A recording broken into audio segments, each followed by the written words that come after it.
दोस्तों, हम सभी में से कई लोग कुछ पाने का निश्चय तो कर लेते हैं, पर उस पर ज्यादा समय तक टिक नहीं पाते। आज की कहानी आपको कुछ ऐसा ही सिखाएगी। यह कहानी आपको सफलता के पथ पर चलते रहने की और अपने दृढ़ निश्चय पर अटल रहने की सीख देगी। तो दोस्तों, इस कहानी को अंत तक अवश्य सुनिएगा, क्योंकि आज की कहानी बहुत ही रोमांचक और प्रेरणादायक है। नमस्कार दोस्तों, स्वागत है आप सभी का एक बार फिर से ज्ञान पूरक एक ज्योति ज्ञान की चैनल में। तो दोस्तों, आप सभी का और अधिक समय नष्ट ना करते हुए आरंभ करते हैं आज की कहानी। राम सिंह मस्की शहर में मशहूर था। वह गंगा नदी के तट पर ही अपनी बिरादरी के साथ रहा करता था। उसका काम सुबह सुबह गंगा नदी से अपने मटके में पानी भरना और धनवान लोगों के घरों तक पहुंचाना था। एक दिन राम सिंह हमेशा की भांति सुबह सुबह मशक उठाए बस्ती की ओर बढ़ा जा रहा था कि अचानक उसकी नजरें धरती पर पड़े चांदी के 1 रुपए पर पड़ी। अरे वाह, सुबह सुबह चांदी का रुपया! हे माँ लक्ष्मी, आज तो तुमने मुझ गरीब पर बड़ी कृपा की। राम सिंह की खुशी का ठिकाना नहीं था, लेकिन अगले ही पल वह सोच में डूब गया। समस्या यह थी कि अब उस 1 रुपए को वो रखे कहाँ। उसकी झोपड़ी तो सुरक्षित नहीं थी, क्योंकि उसमें दरवाजा नहीं था, बस एक पर्दा सा द्वार पर लटका रहता था। हे प्रभु, इस 1 रुपए को कहाँ रखूं जो सुरक्षित रह सके। इस रुपए को तो मैं किसी खास मौके पर ही खर्च करना चाहता हूँ, मगर तब तक इसकी सार संभाल कैसे करूंगा। राम सिंह इसी चिंता में डूब गया। राम सिंह की अभी शादी नहीं हुई थी। उसके मन में आया कि क्यों ना मैं ही यह रुपया कहीं छिपा कर रख दूं और अपनी शादी पर इसे खर्च कर दूंगा। शादी के बाद इससे अपनी पत्नी को श्रृंगार का सामान ला कर दूंगा तो वह बड़ी खुश होगी। यह निर्णय राम सिंह ने कर लिया कि वह इस रुपए का क्या करेगा। लेकिन पहले वाली समस्या जस की तस थी। समस्या थी इस रुपए को रखा कहाँ जाए। अचानक उसके मन में ख्याल आया कि क्यों ना मैं इस रुपए को पुराने राजमहल के पिछवाड़े वाली दीवार पर कहीं छुपा दूं। वहां कोई आता जाता भी नहीं है। यही सोचकर राम सिंह महल की ओर चल दिया। पुराना महल नगर से काफी दूर था और वहां पर आबादी भी नहीं थी। राम सिंह महल के पिछवाड़े पहुंचा। वहां एक जगह से दीवार थोड़ी टूटी हुई थी। राम सिंह ने 1-2 ईंटें हटाई और अपने सिर पर बांधने वाले कपड़े को निकालकर उसमें से थोड़ा कपड़ा फाड़कर रुपया उसमें लपेटकर सुराख में रख देता है। फिर जो ईंटें हटाई थी उन्हें वैसे ही लगा दिया, ताकि कपड़े की पोटली किसी को दिखाई न दे जाए।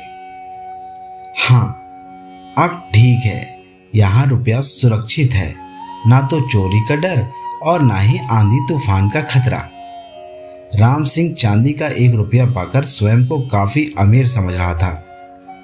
अब राम सिंह को अपनी शादी का इंतजार था कि कब उसकी शादी हो और कब वह उस रुपए को निकालकर खर्च करे। अचानक राम सिंह की आंखों के सामने उसकी बिरादरी के सीताराम की बेटी लाली का चेहरा थिरकने लगा। वह लाली को मन ही मन बहुत चाहता था और उससे शादी भी करना चाहता था, मगर सीता काका से बात करने की उसकी हिम्मत नहीं होती थी। उसने सोचा कि क्यों ना लाला राम पंसारी की मार्फत बात को आगे बढ़ाया जाए। यह ख्याल मन में आते ही वह उल्टे पैर लाला राम पंसारी की दुकान की ओर चल दिया। राम राम लाला जी। अरे राम सिंह भाई, आज सुबह सुबह यहाँ कैसे? काम धंधे पर नहीं गए क्या? क्या बताऊं लाला जी, घर के चौके बर्तन से फुर्सत मिले तो काम धंधे की बात सोचूं। अब तो मन में आता है कि तुम्हारा कहाँ मान ही लूं। चौका बर्तन से फुर्सत भी मिल जाएगी तो मन लगाकर काम भी कर सकूंगा। मेरी बात? लाला चौंका और बोला, मेरी कौन सी बात? अरे अरे, वही शादी की बात। तुमने कहा नहीं था कि कि अब तुझे शादी कर लेनी चाहिए। अच्छा अच्छा, शादी? अगर तू हाँ करे तो सीताराम काका से आज ही बात करूं। कई बार कह चुके हैं कि लाला कोई अच्छा सा और मेहनती लड़का बताओ। अरे तो मैं कौन सा कम मेहनती हूँ लाला जी, आप बात पक्की करवा दो तो मैं चटमंगनी और पट ब्याह कर लूं। और फिर लाला राम पंसारी ने सीताराम काका से बात करके उसकी बेटी लाली की शादी की बात राम सिंह से पक्की करवा दी। कुछ ही दिनों बाद दोनों की शादी भी हो गई। शादी होकर लाली राम सिंह की झोपड़ी पर रहने आ गई। दोनों पति पत्नी खुशी खुशी अपने दिन गुजारने लगे। शादी के बाद राम सिंह लाली के प्यार में ऐसा खो गया कि उसे चांदी के उस रुपए का ध्यान ही न रहा। अब तो बस काम पर जाता और जो 2-4 पैसे कमा कर लाता वह लाली के हाथ पर रख देता। आषाढ़ के महीने में गंगा तट पर हर साल मेला लगा करता था। एक दिन लाली ने उसके गले में बाहें डालकर प्यार से कहा, सुनो जी, क्या मुझे मेला घुमाने नहीं ले चलोगे? यह सुनकर राम सिंह घर से बाहर आ गया। वह चिंता में डूब गया कि आखिर लाली को मेला घुमाने के लिए पैसे कहां से आए। तभी अचानक अरे! राम सिंह खुशी से उछल पड़ा। एकाएक उसे उस रुपए की याद आई जिसे शादी से कुछ ही दिन पहले वह पुराने राजमहल के दीवार पर छिपा कर आया था। उस रुपए को पाकर ही तो उसके मन में शादी का विचार आया था, लेकिन शादी के बाद गृहस्थी के चक्कर में वह उस रुपए को भूल ही गया था और वह तेजी से अपनी झोपड़ी में गया और लाली को गोद में भरकर खुशी से नाचने लगा। अरे अरे अरे अरे, यह क्या करते हो? छोड़ो मुझे। अभी तो मेले जाने के नाम पर तुम्हारी नानी मर गई थी और अब ऐसे खुश हो रहे हो जैसे तुम्हारे हाथ कोई खजाना लग गया हो। समझ लो खजाना ही हाथ लगा है। कहते हुए उसने लाली को नीचे उतार दिया और रुपए वाली बात लाली को बता दी। अरे वाह, चांदी के 1 रुपए से तो हम काफी चीजें खरीद सकते हैं। खुश होकर लाली बोली, देखो जी, मैं तो अपने कानों के झुमके जरूर खरीदूंगी। हाँ हाँ, जरूर खरीदना। अब मैं जल्दी से जाकर वह रुपए निकाल लाता हूं। तुम तैयार हो जाओ, हम आज ही मेला देखने चलेंगे। फिर राम सिंह राजमहल के पिछवाड़े वाली दीवार से रुपया निकालने चल दिया। उस रुपए को राम सिंह अपने लिए बड़ा भाग्यशाली समझ रहा था। उसी की बदौलत उसकी शादी लाली से हुई थी। उसके लिए तो दुनिया की सारी दौलत एक तरफ और वह रुपया एक तरफ था। राम सिंह तेजी से पुराने महल की ओर भागा चला जा रहा था। वह जिस सड़क पर भागा जा रहा था वह जंगल में स्थित पुराने महल से जा मिलती थी। रास्ते में ही एक और नया राजमहल था। जिस समय राम सिंह भागा जा रहा था उसी समय महाराज महल की छत पर खड़े अपनी मंत्रियों से मंत्रणा कर रहे थे कि अचानक उनकी नजर राम सिंह पर पड़ी। वह यह देखकर हैरान थे कि पसीने से तरबतर यह युवक भरी दोपहरी में कहां भागा चला जा रहा है, वह भी जंगल वाले रास्ते। मंत्री जी, जी महाराज, इस युवक को देख रहे हो जो भरी दोपहर में पसीने से तरबतर जंगल की ओर भागा जा रहा है? देख रहा हूं महाराज। इसे फौरन पकड़कर हमारे सामने पेश किया जाए। जंगल की ओर भागे जाने का इसका अवश्य ही कोई खास मकसद है। हम जानना चाहते हैं कि यह बदहवास सा क्यों और कहां भागा जा रहा है। अपनी प्रजा के सुख दुख का ख्याल रखना भी तो हमारा कर्तव्य है ना। जो आज्ञा महाराज। मंत्री ने तुरंत ही सिपाहियों का आदेश दिया। कुछ ही देर बाद सिपाहियों ने राम सिंह को पकड़कर महाराज के सामने पेश कर दिया। डरा हुआ राम सिंह हाथ जोड़े राजा के सामने खड़ा था। युवक, तुम कौन हो और इस प्रकार चिलचिलाती धूप में बेतहासा कहां भागे जा रहे थे? महाराज, मेरा नाम राम सिंह मस्की है। मैं एक बड़े ही आवश्यक कार्य से जा रहा था। वह आवश्यक कार्य क्या है जिसके सामने तुम्हें धूप और छांव की भी परवाह नहीं? महाराज, दरअसल बात यह है कि पुराने महल के पिछवाड़े वाली दीवार में मैंने अपना एक धन छुपा रखा है। आज अपनी पत्नी को मेला घुमाने के लिए मैं अपना वही धन निकालने जा रहा हूँ। धन? जी महाराज। तुम्हारे पास कितना धन है जो तुम इस कदर भागे जा रहे हो? महाराज ने हैरानी से पूछा। क्या 10-5 हजार मोहरे हैं? 1000 2000, इतना भी नहीं महाराज। राम सिंह ने बोला, मेरा धन तो सिर्फ चांदी का एक सिक्का है। क्या महाराज पुनः चौंके? केवल चांदी का एक सिक्का? जी महाराज, वही मेरा खजाना है जिसे मैंने काफी दिनों से संजो कर रखा हुआ है। महाराज हैरानी से राम सिंह का चेहरा देखे जा रहे थे। राम सिंह का भोलापन देखकर उन्हें उस पर तरस आने लगा था। जबकि राम सिंह कह रहा था, महाराज, उस एक सिक्के से ही मैं अपनी पत्नी को मेला दिखाकर खुश कर दूंगा। मेरी पत्नी के सिवा मेरा इस दुनिया में और कोई नहीं है महाराज। यदि ऐसी बात है तो हम तुम्हें अपने खजाने से चांदी का एक सिक्का दिला देते हैं। उसे लेकर तुम अपने घर जाओ और अपनी पत्नी के साथ मेला दिखाओ। एक सिक्के के लिए इस चिलचिलाती धूप में दौड़ने से क्या फायदा? महाराज, आज आप मुझ पर मेहरबानी करके मुझे 1 रुपया दे रहे हैं। यह तो बड़ी खुशी की बात है, मगर फिर भी मैं अपना वह रुपया लेने जरूर जाऊंगा। वह रुपया मेरे लिए बड़ा भाग्यशाली है। देखो राम सिंह, इस तपती दोपहरी में जंगल की ओर जाने का विचार त्याग दो। तुम हमारी प्रजा हो और हम राजा। अपनी प्रजा के सुख दुख का ख्याल रखना हमारा कर्तव्य है। तुम्हें चांदी का एक सिक्का कम लगता है तो हम तुम्हें 2 सिक्के दिलवा देते हैं। आप हमारे अन्नदाता हैं महाराज। आप कृपा करके जो भी देंगे मैं सहर्ष स्वीकार कर लूंगा। किंतु क्या? मैं अपना वह रुपया लेने जंगल अवश्य जाऊंगा। यदि हम तुम्हें 100 मोहरे दें तो क्या तब भी? हाँ महाराज, तब भी। देखो, अजीब बेवकूफ और जिद्दी आदमी है। 100 मोहरे लेकर भी अपना एक सिक्का छोड़ने को तैयार नहीं है। आखिर ऐसी क्या विशेषता है एक सिक्के में?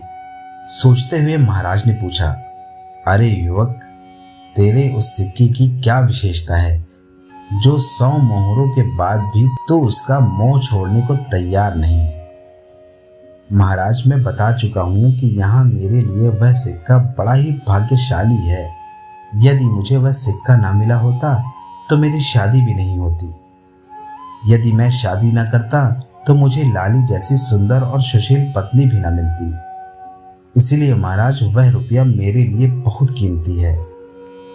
महाराज ने सोचा, यह युवक धुन का पक्का है, मगर ईमानदार है या लालची। इसके लिए इसकी परीक्षा लेनी चाहिए।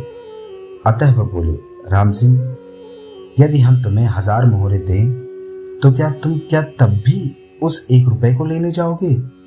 हाँ महाराज, उस रुपए को तो मैं अवश्य लेने जाऊंगा, क्योंकि वह रुपया मैंने अपनी पत्नी पर ही खर्च करने का निर्णय लेकर छुपाया था।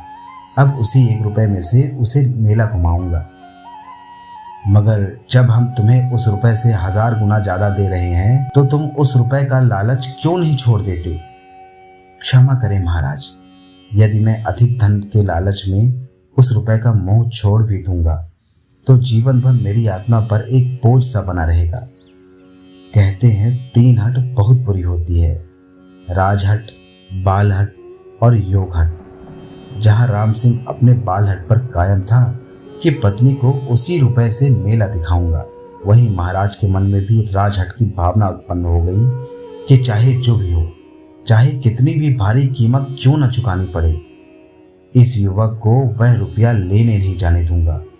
यह सोचकर वह बोले, देखो राम सिंह, यह हमारी हट है कि हम तुम्हें वह रुपया लेने नहीं जाने देंगे। इसके बदले हमें भले ही कितनी भी भारी कीमत क्यों न चुकानी पड़े, उस रुपए के बदले हम तुम्हें मुंह मांगी दौलत देने के लिए तैयार हैं। दौलत इंसान की बुद्धि भ्रष्ट कर देती है महाराज। मैं तो मेहनत कश इंसान हूँ। हम लोगों को तो पेट भरने लायक धन मिल जाए वही बहुत है। आपकी भारी से भारी दौलत भी मुझे वह खुशी नहीं दे सकती जो खुशी मुझे उस रुपए को पाकर प्राप्त होगी। हम तुम्हारे विचार जानकर बहुत खुश हुए राम सिंह।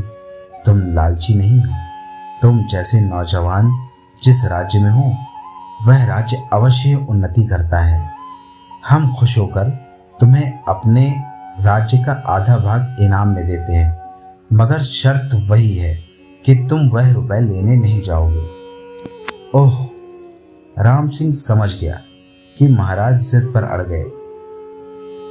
यदि उसने उस रुपए को लाने की जिद नहीं छोड़ी तो इसे इनाम के बदले दंड भी दिया जा सकता है। अतः अब तो बेहतरी इसी में है कि कोई ऐसी युक्ति लड़ानी चाहिए कि महाराज का कोप का भाजन न बनना पड़े और वह रुपए भी मिल जाए। अतः यह सब सोचकर उसने बोला, महाराज आपकी आज्ञा सिर माथे पर, किंतु आप मुझे राज्य का वही हिस्सा दे जो मैं चाहता हूं। शाबाश, ये हुई ना बात। प्रजा को सदा अपने राजा की आज्ञा का पालन करना चाहिए। बोलो, तुम्हें हमारे राज्य का कौन सा हिस्सा स्वीकार है? हम वचन देते हैं तुम्हें वही हिस्सा दिया जाएगा। मुझे उत्तरी हिस्सा चाहिए महाराज। ओहो राम सिंह, तुम सचमुच बहुत बुद्धिमान हो।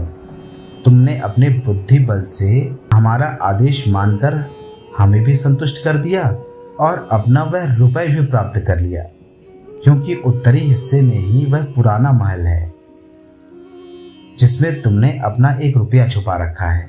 तुम बुद्धिमान ही नहीं, दृढ़ निश्चयी भी हो। तुम जैसे युवक सदैव उन्नति करते हैं। हमें गर्व है कि तुम जैसा होनहार युवक हमारे राज्य में पैदा हुआ, और वह भाग्यशाली रुपया भी महाराज, जिसके कारण मैंने आपकी खुशी से आपके राज्य का आधा हिस्सा भी पा लिया। अब आप भी बताएं कि मैं उस भाग्यशाली रुपए का मोह कैसे छोड़ सकता हूँ। राजा राम सिंह के दृढ़ निश्चय और बुद्धिमत्ता के समक्ष नतमस्तक हो गया। उसी दिन राम सिंह को राज्य का आधा हिस्सा देकर वहां का राजा बना दिया गया। राम सिंह ने राजा बनते ही सबसे पहले पुराने महल की दीवार से अपना वह रुपया प्राप्त किया और उसे चूमकर माथे से लगाकर बोला, तुम बहुत शुभ हो। तुम्हारे कारण ही मेरे नसीब जाग गए मित्र। यदि तुम मुझे ना मिले होते तो ना सुंदर और सुशील पत्नी मिलती और ना ही राज्य। दोस्तों, किसी ने सच ही कहा है, धुन के पक्के और दृढ़ निश्चय मनुष्य उम्मीद से अधिक पा लेते हैं, लेकिन प्राप्त किया जाने वाला लक्ष्य शुभ और निस्वार्थ हो। दृढ़ निश्चय एक ऐसी शक्ति है जिसका कोई तोड़ नहीं। तो दोस्तों, आज की कहानी बस इतनी ही। मुझे आशा है कि आपको यह कहानी अवश्य ही पसंद आई होगी।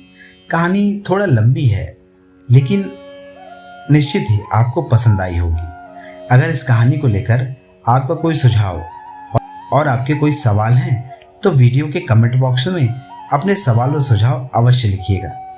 तो दोस्तों, आज के लिए बस इतना ही। और अगर आपको ऐसी ही कहानियाँ पसंद हैं तो हमारे चैनल में आपको ऐसी ही कहानियों के संग्रह मिल जाएंगे जिन्हें आप कभी भी सुन सकते हैं। तो दोस्तों, आज के लिए बस इतना ही। कल फिर मिलते हैं किसी और नई कहानी के साथ हम लोग। तब तक के लिए नमस्कार, और वीडियो में अंत तक बने रहने के लिए आप सभी का बहुत बहुत धन्यवाद। जय श्री कृष्णा। राधे राधे।